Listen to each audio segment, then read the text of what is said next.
Bismillahirrahmanirrahim. Alhamdulillahirabbil alamin wa bihi nasta'in ala umuri dunya waddin wassalatu wassalamu ala asyrafil anbiya wal mursalin sayyidina wa maulana Muhammadin wa ala alihi wa sahbihi ajma'in. Subhanaka la ilma lana illa ma 'allamtana innaka antal alimul hakim.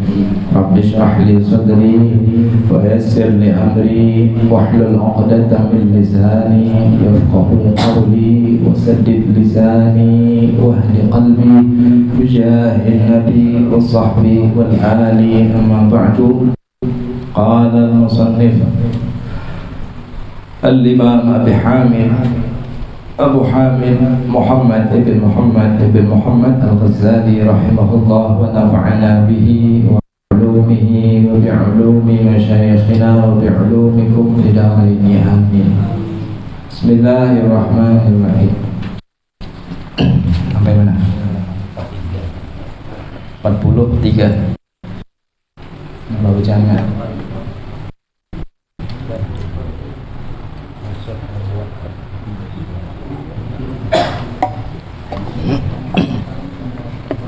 Kenapa?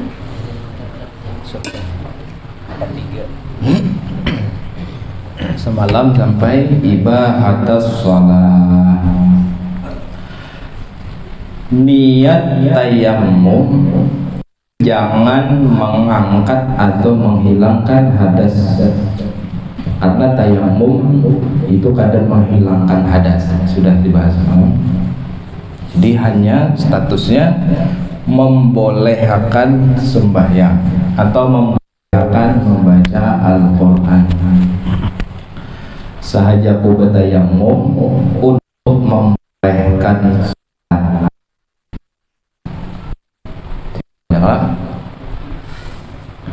Maksudnya membuat sesuatu yang membolehkan sembahyang. Gara-gara tayammum lalu boleh sembahyang fardu atau ibadah yang lainnya yang memerlukan suci. Tapi ini kadang mensucikan, hanya membolehkan sebagai pengganti. Lalu anggota sapukan, lalu engkau sapukan kedua tanganmu tadi kamu sekali. Ujar kita imbah tapak dabu lalu diusapakan kamu sekali ya. Oke, itu lah coba lihat. Nah, suah bertayammum paham.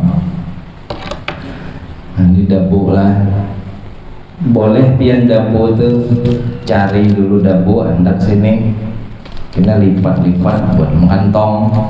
Kita hendak bertayammum, ambil wadahnya ini tadi, buka, lalu di geser-geser, ayo sop rapikan gitu.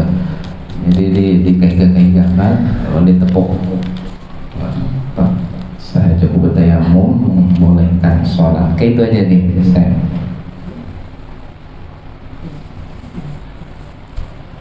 Sudah. Ini jempolnya di bagian 3.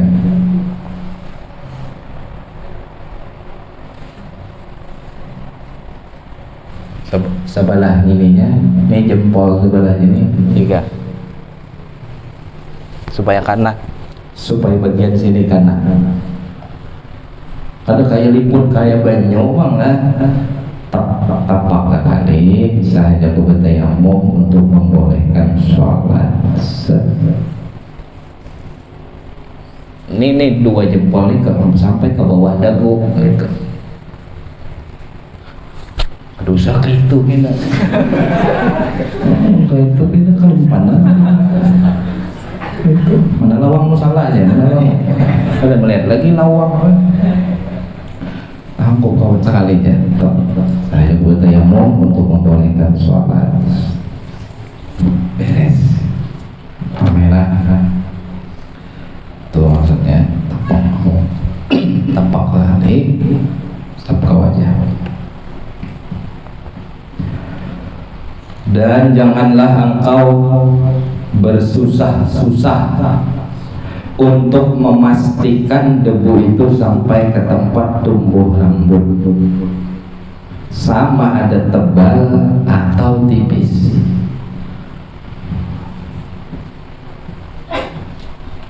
Ada usaha repot, misal berjenggot, orang berjenggot tipis itu wajib benar sampai ke dalam di sela-sela tipis, mulai bawah. Kalau janggutnya tipis, janggutnya kemarau. Tapi kalau janggutnya tebal, kadang perlu sampai ke dalam, cukup bagian luar. Tapi kalau tayamum itu tadi wudhu lah. Kita berwudhu, orang nang janggut tabal sudah berwudhu, kita bahas dulu. Nang berwudhu, kalau janggutnya tabal, sunnah aja sampai ke dalam-dalam. Tapi kada wajib. Tayamum ini tabal kan, tipis kan, ada usah. Kayak itu tadi kan, busuk-busuk, ada usah. Hadas juga sekali aja cukup tipis kata bapak. Kemudian lepaskan cincinmu,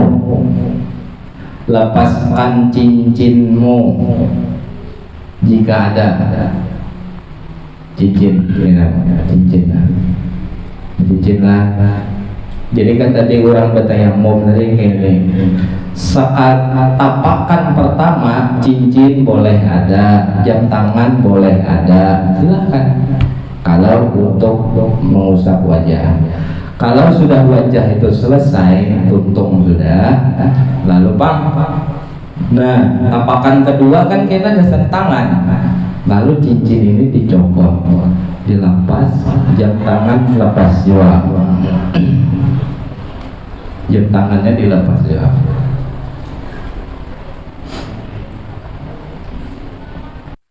Kenapa dilepas? Karena ada kena sampai. Kalau kita mengusap tangan, kalau cincin masih ada, berarti karena cincin berarti. Jadi yang di bawah cincin ini ada kena seolah-olah, yang di bawah jam tangan ini ada kena seolah-olah. Apalagi waktu kayak itu. Jadi yang di bawah jam ada kena. Jadi dicopot dulu jam tangan, cincinnya dilepas juga.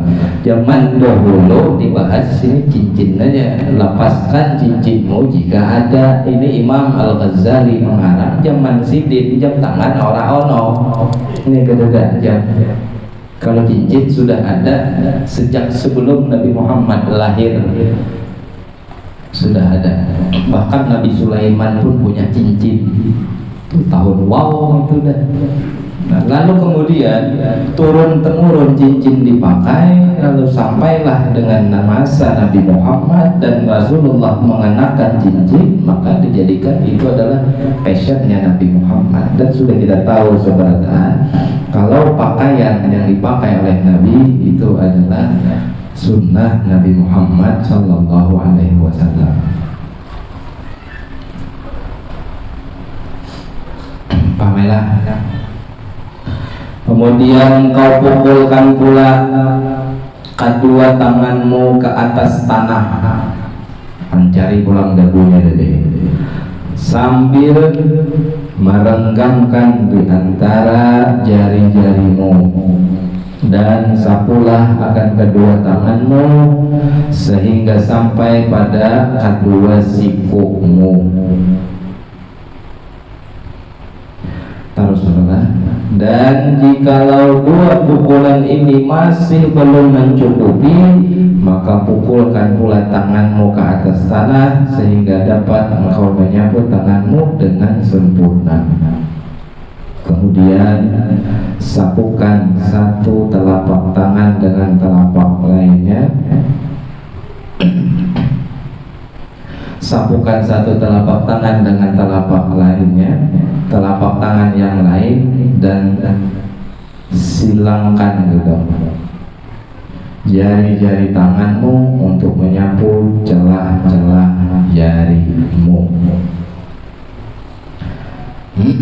Oke, caranya ini kan tadi nih cincin kan ada, anggap ada jam tangan sudah ada, tapak lagi top sudah ditapak kayak itu, nggak ditapak kayak itu.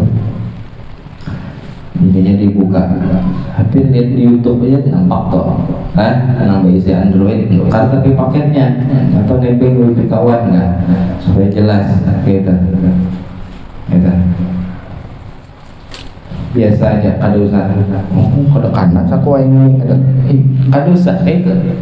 Sudah pok sekali tunjuk karet sudah sebelahnya sama gitu. Dah, ada kayak anak banyak banget. Ini syarat aja supaya boleh sembahyang. Syarat aja supaya boleh sembahyang. Aduh saya repot. Jangan kena kawan disalah-salahkan bagaimana. Ini rukhsah, ini azimah dari Allah, dan ini hanya berlaku untuk umat baginda Nabi Muhammad sallallahu alaihi wasallam. Umat dahulu ada danang bertayamumnya, ada sah, ada boleh. Hanya untuk umat Nabi Muhammad. Ujar Rasulullah, "U'titu khamsan lam yu'tahunna ahadun minal anbiya qabli." Atau kama qala Rasul sallallahu alaihi wasallam, aku diberikan 5 perkara, yang mana 5 itu tidak Allah berikan kepada orang lain selainku dari golongan para nabi. Jadi nabi dari awal Nabi sampai Nabi Isa, Allah kada berikan fasilitas itu. Yang diberikan hanya Rasulullah. 5 ini khusus untuk Nabi Muhammad. Apa itu? Di antaranya adalah wa ju'ilat liyal ardu masjidan wa tahuran. Allah jadikan untukku dan juga untuk umat Nabi tentunya, bumi ini, tanah ini bisa dijadikan masjid dan bisa untuk bersuci, alias suci tanah tersebut. Kalau orang dulu, orang Nasrani, pengikut agama Nabi Isa, pengikutnya Nabi Isa, mereka ibadahnya ya di tempat tertentu. Orang Yahudi tempat ibadahnya tertentu. Umat Nabi Muhammad kada tertentu di masjid aja. Ayyuma rajulin fa ayyuma rajulin min ummati adrakat shalah falyusalli, kata Rasulullah. Siapapun dari kalangan umatku kalau bertemuan waktu sembahyang, maka sembahyanglah. Dimanapun maksudnya, padang pasir, kada salah mencari masjid. Di perjalanan, di jalan tol misalnya, tol Jawa Timur ke Jawa Tengah, lewat jalan tol, atau Jawa Barat ke Jawa Tengah, jalan tol jalannya panjang, tol itu artinya panjang, cari aja bahasa Arab, tola ya pulu, pulan, tol panjang artinya, memang jalannya panjang. Nah, misal tetamu waktu sholat di jalan tol, maka disuruh sholat. Kalau orang Yahudi dulu, orang Nasrani dulu, mereka ibadahnya harus di tempat khusus dan wudhu harus apa? Dan mereka bersucinya dengan air. Umat Nabi kada ingin itu, lawan dabu gitu kawan. Ini keistimewaan untuk umat Nabi Muhammad. Kapanpun jar Nabi, umatku menemukan waktu sholat dimanapun dia berada, falyusalli, sholatlah. Lagi di jalan tol, lagi di padang pasir, waktu sholat masuk, banyu mana? Banyunya mana? Masjidnya mana? Maka ujar Nabi, wa ju'ilat liyal ardu, bumi ini dijadikan Allah untukku masjidan wa tahuran, menjadi masjid kawa, dan dia hukumnya suci.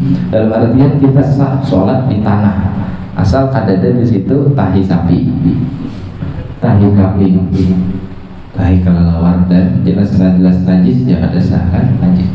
Tapi kalau tanah ada najisnya, kelihatan najis ainiyahnya ada, ya kita yakin itu suci. Pamelah Ini untuk umat Nabi, kapanpun masuk waktu sholat, ya disuruh sembahyang, kada ada alasan maksudnya. Aku di perjalanan masjidnya kada kawan. Di situ tuh bang masjidnya. Aku di perjalanan banyu kada, makanya disyariatkan syariat tayamum. Ini keistimewaan yang diberikan oleh Allah dan kada diberikan ke nabi-nabi yang lain. Itu yang itu ya. Satu dari 5 yang diistimewakan oleh Allah untuk Nabi Muhammad. Wa ju'ilat liyal ardu masjidan wa tahuran. Fa ayyuma rajulin min ummati adrakus shalah falyusalli. Jadi ada alasan kita ya. Di mana kita berdiam sholat, dimanapun. Kada ada tawar-menawar. Tuha kada kawa puasa, sudah, kada usah puasa, bayar tapi 1 hari 1 Tuha gara-gara umur tuha kada kawa berhaji, kada usah berhaji. Tuha kada kawa sembahyang, kada ada alasan, sudah boleh, kada kawa. Karena itu konektivasi kita dengan Allah yaitu sholat. Kita pakai HP, punya handphone mesti pakai internet. Internetnya apa? Paket kita harus dibeli kan. Kalau kada ada paket ya sana apa? 2 HP di kantong, sinyal kada ada, paket kada ada, ya sana apa? Bisa mengudaki orang. Begitu lihat kan sinyal perlu kan. Nah sinyal kita, konektivasi kita dengan Allah, sholat. Sholat mi'rajul mu'min. Mi'rajnya orang yang beriman adalah sholat. Kalau Rasulullah mi'rajnya naik ke hadapan Allah, itu memang orang-orang khusus yang diberikan oleh Allah. Kita kada kawa, yaitu sholat. Bahkan ada tawar-menawar, garing kayak apapun tetap sholat. Wudu kada ada, tayamum. Kada kau wudu seorang, wudu iya kan. Kada kau sembahyang seorang, sembahyang kan. Mati maksudnya rapi sembahyang. Mada ma'aqluhu sabitan, selama akalnya masih ada maka wajib hukumnya sembahyang. Jadi ini kada ada alasan maksudnya tayamum ini untuk meninggalkan sembahyang. Wudu kada ada, tayamum. Dan sembahyanglah engkau dengan sekali tayamum ini akan sekali sembahyang yang fardu, dan beberapa saja yang engkau sukai daripada sembahyang yang sunnah. Bila kita bertayamum, maka tayamum itu hanya cukup untuk mengerjakan sembahyang sekali aja. Jadi bila kita bertayamum tadi, tayamum sudah sembahyang maghrib misalnya, habis sembahyang maghrib silahkan sembahyang ba'diyah maghrib, sholat awwabin, sholat taubah, sholat hajat, silahkan untuk sholat sunnah. Tapi kalau sembahyang isya kena tayamum pulang. Pokoknya bila gawiannya itu fardu sembahyangnya, maka tayamumnya harus setiap kali. Khutbah hukumnya wajib dalam sholat Jumat, maka difardukan Jumat itu khutbah diantaranya. Lalu khutbah itu kan 2 kali, berarti orang nang khutbah pun tayamumnya harus 2 kali. Bila pian jadi khatib hari Jumat, posisinya bertayamum, maka bawa debu dari manakah. Jangan yang khutbah pertama ya keluar masjid salam bertayamum kelawasan, putus mualat, ada boleh lawas-lawas, dibeli lawas-lawas lah. Jadi bila khutbah, jadwal khutbah banyak beradahan salaman bertayamum aja, maka bersanggup debu tuh andak dihiga. Jadi khutbah pertama duduk kan, duduk, habis duduk Bilalnya baca sholawat, nah kitanya yang khutbah nih tayamum lagi sekali. Nah habis tayamum itu hendak sembahyang tayamum pulang. khutbah pertama wajib, khutbah kedua wajib, sholat Jumat wajib. Fardu. Jadi tayamum harus tuh. Cari dulu lah, sedia. Nah hendak ke umrah di pesawat bertayamum, bawa debu dahulu, ya lah. Bawa debu dahulu, buat di plastik, di tisu, di kertas, di manakah boleh. Ini supaya kita kada repot lagi mencari debu kita.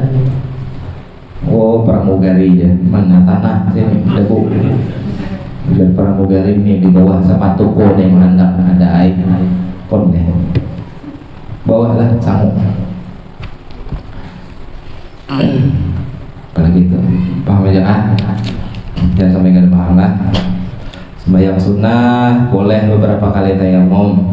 Apa? Boleh beberapa kali mengerjakan sholat sunnah hanya dengan satu tayamum. Kalau sembahyang fardu, setiap sembahyang fardu wajib tayamum sekali coba. Kita jawab pertanyaan ini udah. Selanjutnya ada pergi ke masjid. Belum tahu nih dia. Suahlah menggawi adab ke masjid itu baca doa. Allahumma inni as'aluka bihaqqis sa'idin ilaik bihaqqir raghibin bihaqqi mamsyaya hadza. Itu doa diajarkan oleh baginda Nabi sallallahu alaihi wasallam. Insyaallah lah, mudah-mudahan panjang umur waladay, sehat walafiat, taat beribadah lawan Allah, cinta lawan Nabi Muhammad. Dan buktinya karena kita insyaallah belajar tentang adab atau etika akhlak Nabi pergi ke masjid. Ke masjid, tulak ke masjid aja dilajari Nabi akhlaknya. Dilajari akhlaknya kayak apa orang tulak ke masjid. Mohon pendapatnya Ustadz, bagaimana jika kami jemaah wanita bersalaman dengan Ustadz atau Habib? Karena sudah jadi kebiasaan di salah satu majelis kami, tiap habis pengajian seluruh jamaah akan bersalaman dengan pengajar. Salah kata, mohon maaf. Jadi untuk masalah ini ada dalam riwayat yang mengatakan Rasulullah Sallallahu Alaihi Wasallam pernah bersalaman jabat tangan dengan sahabiyat. Sahabiyat itu sahabat-sahabat bibinian. Bila Anda harap benar biar cek dalam kitab hadis, silahkan. Bila ada harat riwayat yang memadahkan Rasulullah itu bersalaman lawan bibinian, dadak nanti kita bersalaman.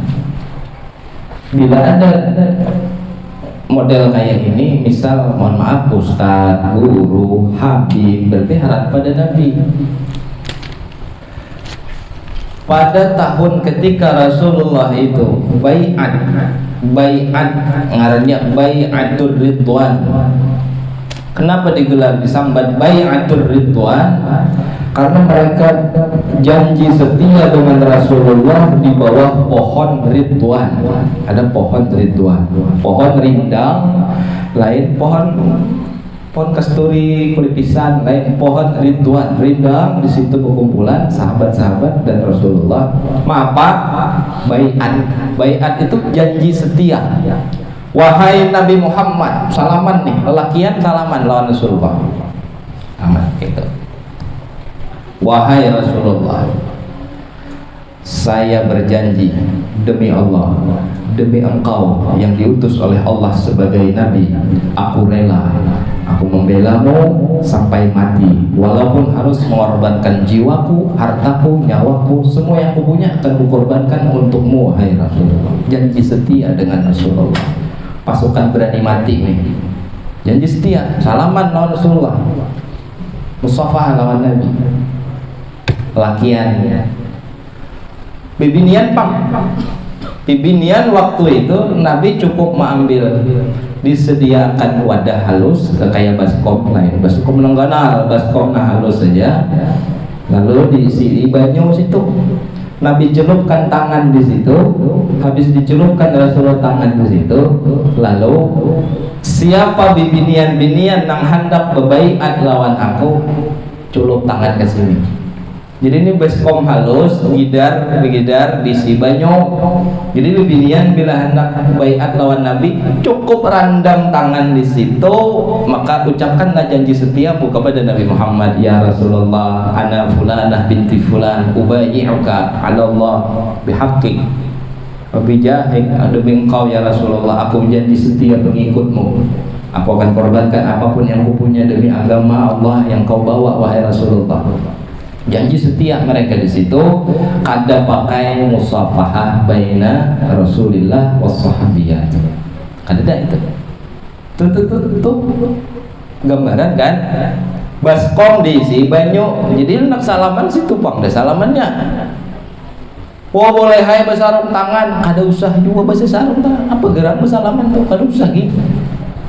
Apalagi pacang jadi fitnah. Naudzubillah. Kada usah. Kada usah lah. Jadi jangan sampai digawi. Jadi kadada sesudah kami belajar ada hadis yang menunjukkan, dalil yang menunjukkan Rasulullah itu jabat tangan dengan perempuan. Walaupun guru kita, walaupun ustadz kita membawai kita bersalaman, kalau kita lain mahram jangan mau, karena itu sudah bertolak belakang dengan ajaran baginda Nabi Sallallahu Alaihi Wasallam.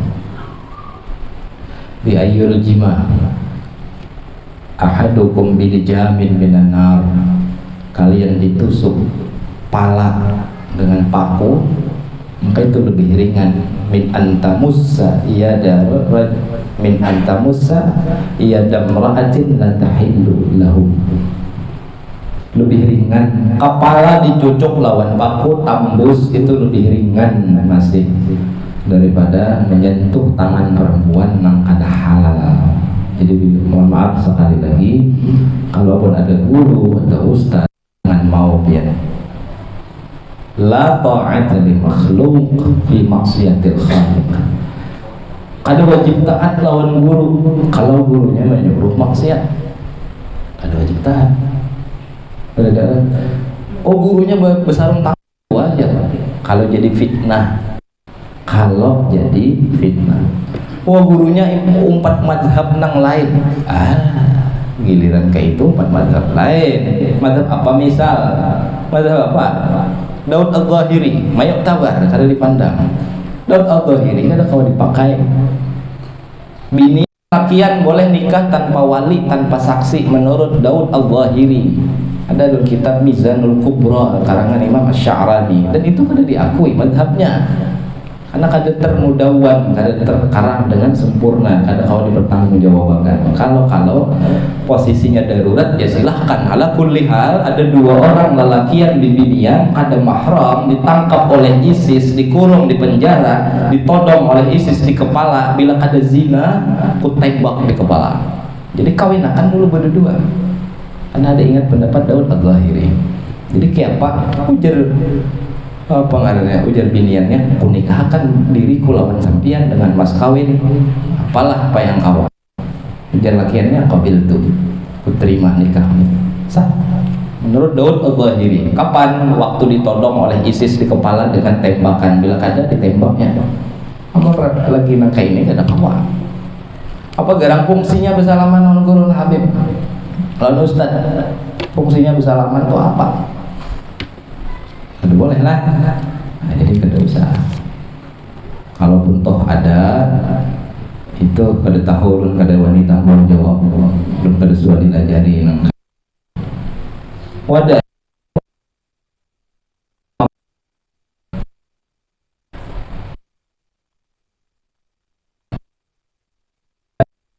Su'ul khatimah, maka kita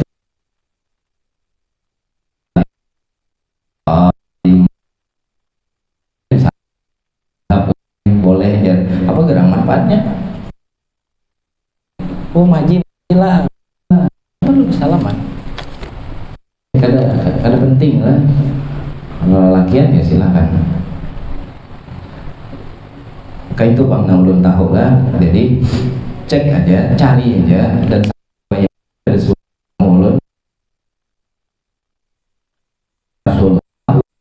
Siti Aisyah, Rasulullah ada suatu bersentuhan perempuan yang bukan mahram beliau. Assalamualaikum Ustaz, mau tanya bagaimana caranya supaya calon mertua menerima kita. Tambahin lagi ini.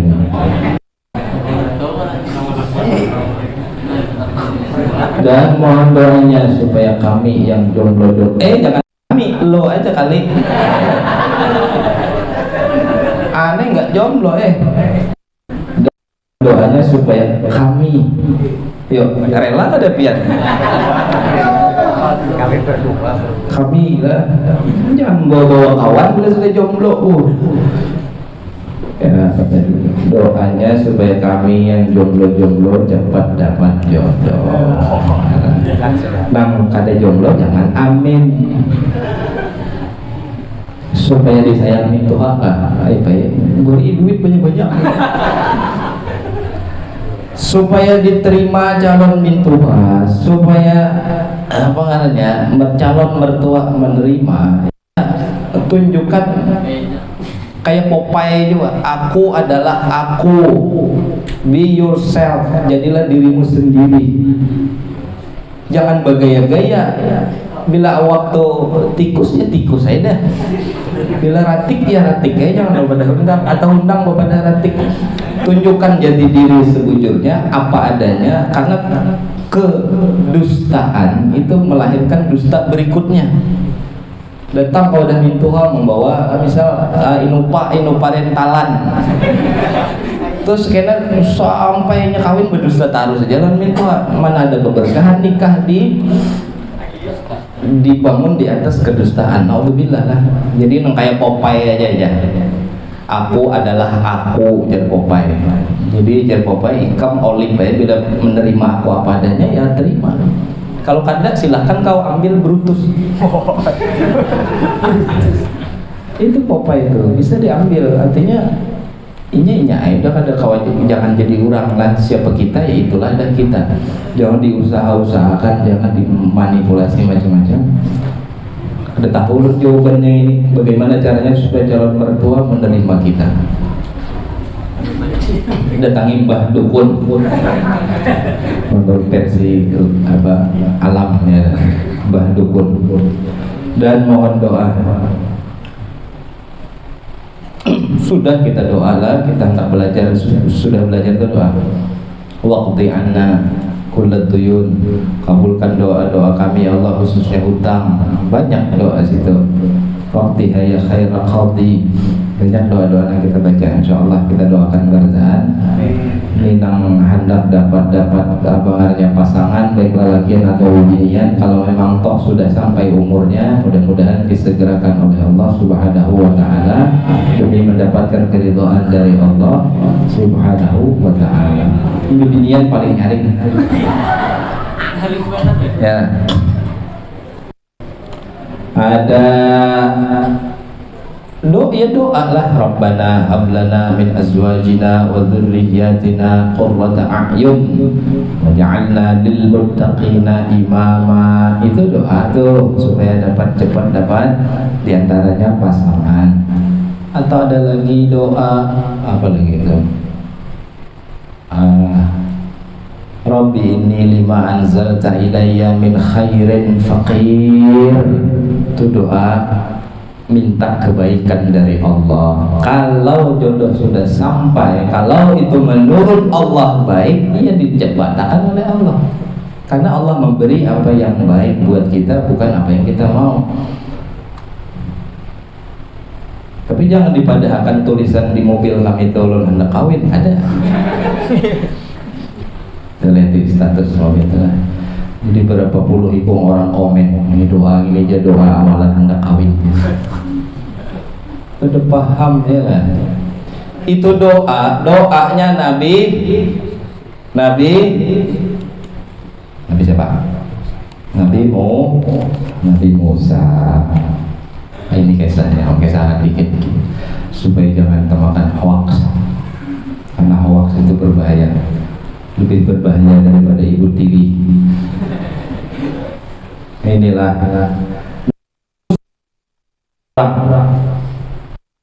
Tum, mati. Padahal begini aja dah. Nabi Musa itu gancang, kuat. Nampar orang Mesir, orang Kipti, mati. Nabi Musa lari, dikepung, dikejar oleh tentara Mesir waktu itu. Kabur sampai ke tempat daerahnya Nabi Syu'aib. Nabi Syu'aib bisa anak perempuan 2 yang mengembala pembalaan mereka. Karena Nabi Syu'aib ini sudah tua, kada kawan menggembala, lalu diserahkan lawan putri-putri beliau berdua.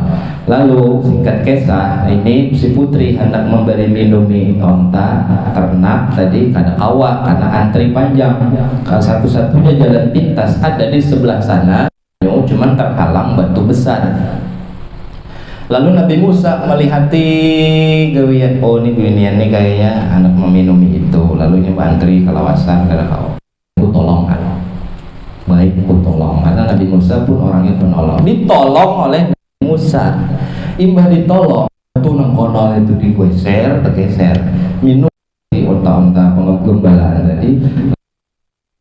Gembala Nabi pulang lebih awal. Syu'aib mabuhan ikam ni tumben bulik campat napa habar rajin bantri lawas anu bahaya ini bla bla bla bla bla suruh ke sini. Orangnya mana? Singkatnya tuh kayak nah, setelah Nabi nolong itu tadi geser batu sudah mbah digeserkan jangan silakan minum aja kok sana pulang. Nabi Musa berdiam di bawah pohon benaung parut lapar awak puyuh kan ada kisah Nabi Musa hendak kawin. Musa minta doa kepada Allah, ya Rabbi inni lima anzalta ilayya min khairin faqir. Ya Allah, aku sangat memerlukan kebaikan apapun yang datang darimu, kebaikan min khairin faqir. Aku ini berhajat dengan kebaikanmu ya Allah. Paham ya doa itulah. Aku sangat berharap Engkau berikan aku kebaikan saat ini. Kenapa? Saat itu Nabi Musa lapar. Mbah nampar orang buka jadi buronan nyaman lah. Lapar, uyuh, intinya lapar. Anak makan, lalu dipanggil di binian tadi. Tuh abah kami mengiau pian. Datang Nabi Musa menemui Nabi Syu'aib, diberi makan, diberi minum, plus tuh salah satu putriku kawini bila kehendak mana hendak. Tuh lain nak kawin kan. Jadi doa itu kan khusus kesan kawin. Intinya kalau status doa itu Rabbi ini lima anzalta ilayya min khairin faqir. Ya Allah, aku sangat memerlukan kebaikan yang datang dari Engkau untukku ya Allah. Kebaikan yang umum. Kebaikan yang umum. Nah ini diantara kebaikan ini banyak baca doa tuh lah. Banyak baca doa tuh bagus. Bukan hanya hendak cari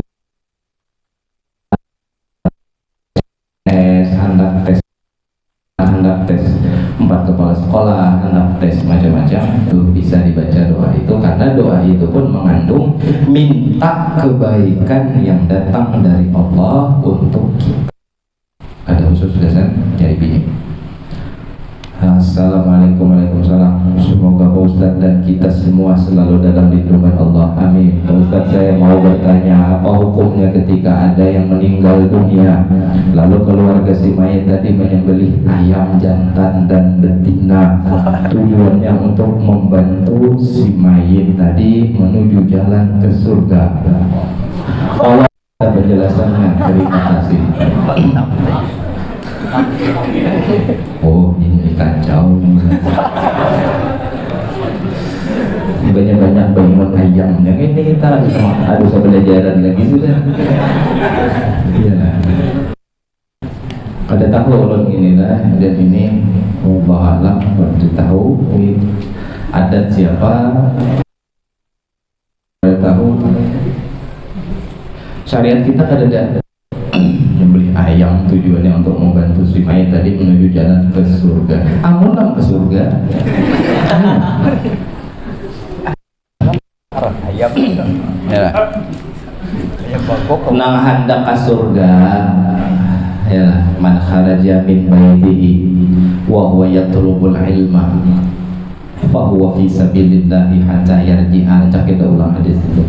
Siapa yang keluar dari rumahnya berjalan menuju tempat mencari ilmu, maka dia digolongkan orang yang mati syahid. Kalau orang mati syahid, mati masuk surga. Mati masuk surga. Akan-akan nang sekolah pesantren itu meninggal masuk surga insyaallah. Karena syahid fi sabilillah. Karena mati syahid. Cari yang mati-mati syahid. Kurang karindangan kabarnya mati syahid ya. Di panang karindangan tapi jangan kependah tapi. Namun ayam jantan, ayam betina ini nggak tahu lah. Maksudnya ayamnya bulan madu kena nang digiring nih kemana? Udah tahu nih lah. Tradisi mana ini?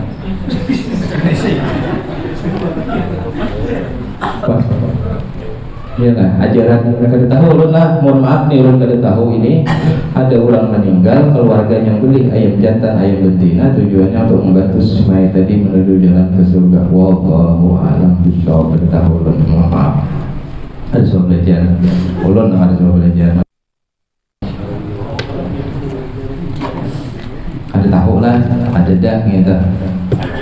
Ya ada kan di kitab-kitab hadis misalnya kalau di Al-Quran pun nggak ada ayamnya, kalimat ayamnya ada di Quran tuh. Kalau di ya ada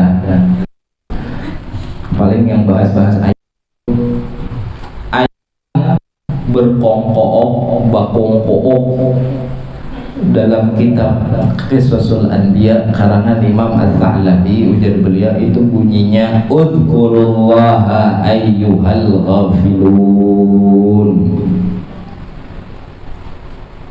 Ingatlah lawan Allah wahai orang-orang nang lupa. Ujar ayam kayak itu kongkook bahasanya tuh udzurullaha ayyuhal ghafilun. Bangun, ingatlah Allah wahai orang-orang nang lalai nang lupa. Ujar ayam. Baik, ayam tuh mengingatkan kita, cuma kita kada paham bahasa ayam. Nang paham bahasa ayam tuh angling dharma bahwa Nabi Sulaiman ada lagi anjing kayak apa punya anjing contohkan Pak. Bunyi anjing kan akan bunyi anjing. Ujar anjing berbunyi nengka itu surah julun baca ada dalam kitab bacaannya gitu. Alhamdulillahilladzi ja'alani kalban walam yaj'alni tarikas shalah.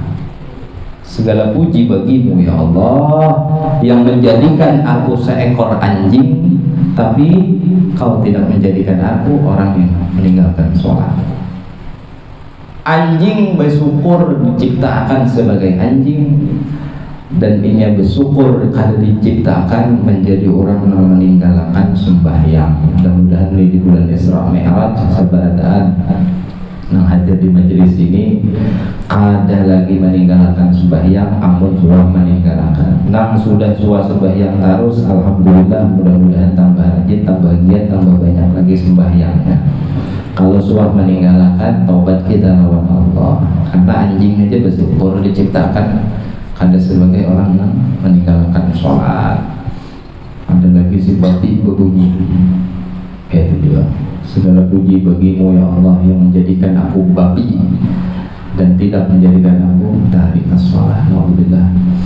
Bolehkah meminjam barang orang atau tetangga untuk kepentingan orang banyak? Bolehkah meminjamkan, itulah. Bolehkah meminjamkan barang orang atau tetangga untuk kepentingan orang banyak? Misalnya memakai gerobak tanpa izin dari pemilik untuk kegiatan di masjid, di musala, seperti ada kegiatan gotong royong. Hukumnya ada boleh. Pinjam meminjam ini akadnya pengarangnya ariyah. Dalam fikih muamalat dibahas ariyah, pinjam meminjam itu diatur di antara rukun ariyah adalah sigat. Sigat itu ijab kabul. ijab kabul. Nih HP ampun ulun. Kemudian pian minjam bang HP. Bila jen ulun. Nih atau ayuha hanya boleh. Kalau kada akad izin maka kada boleh. Atau kita dapat izin kada boleh minjamakan ke orang, dan ini banyak nang salah. Al mu'ir la yu'ir, orang nang mainjam kada boleh minjamakan kawan orang lain. Minjam bang sepeda motor mana? Sepeda nak kopinya nak mana? Nak pasar ni makan setelah ke warung. Diinjamilah sepeda motor, tulak ke pasar, ngeng, makan di warung, rahat makan, lalu ada kawan, jam sepeda pak mau karukus tuh mati. Nih pakai nyaman ya, bang main jam makan pun orang. Atau kawah, ajak gue tuh, boleh kita ya lah, kawah bayi jaman. Ini kawah siapa ini ya? Umumnya hadran. Ini kawah siapa? Wah, tetangga aku aja mungkin minjam juga. Aku minjam kena kalau lah kena gin buli kekan dia. Aku minjam kalau tanang ini masalahnya nih. Berdua kita dalam neraka, naudzubillah min dzalik. Ada kita nak itulah, mudah-mudahan Allah jauhkan dari kesesatan. Paham ya? Bila pian diinjami orang barang, jangan menginjamakan ke orang lain. Atau bila hendak mainjam barang, bila ampun barang maiihakan hanyar dipakai, jangan pakai berdahulu. Terpaksa orang mainjami, nang paling rancak iya capal sandal, ngit awak sandal kulit hendak berwudu capal kawan dipakai. Ada boleh tuh, ada boleh tuh, kena batisnya masuk neraka tuh. Alhamdulillah. Capal, kalau kami di pesantren itu biasa tuh sikat tapas gitu, sek bertapas, talah bertapas, anda sikat di higa, bilas baju, datang kawan mbah main futsal, jam sikat itu mat, pakai, nyaman ya bang minjam makan pun orang, kalau izin gitu boleh, syarat pinjam meminjam harus ada akad atau sigat. Walaupun gasan kegiatan musala, walaupun gasan kegiatan masjid, berarti musala lawan masjidnya nih kada modal, modal lu bukan gerubak. Ini sudah kapan? Alhamdulillah, ini sudah ini nanda jodoh tadi nah. Bagaimana Ustaz seorang anak utang duit lawan mamanya? Pas mamanya meninggal dunia, hutangnya belum terbayar. Mamanya nih siapa? Mamanya nih kuitan kita loh lah, atau bini kah? Hutang tolong siapa tetap bayar hutang. Hutangnya tetap dibayar. Lawan mama, lawan kuitan berhutang wajib bayar. Lawan bini terhutang bayar, karena harta bini hartanya. Kadang ada hak laki di situ. Nah, beda kalau hak harta laki, ada hak bini di situ, karena kewajiban laki menafkahi bini. Itu kalau lakinya pemalar, lakinya ada mau beri duit, nah boleh Nabi ini mengambil duit sedikit. Khudi ma yakfik ya Nabi, ambil sekedar apa kau perlu. Itulah. Ada lagi? Bismillah. Sallu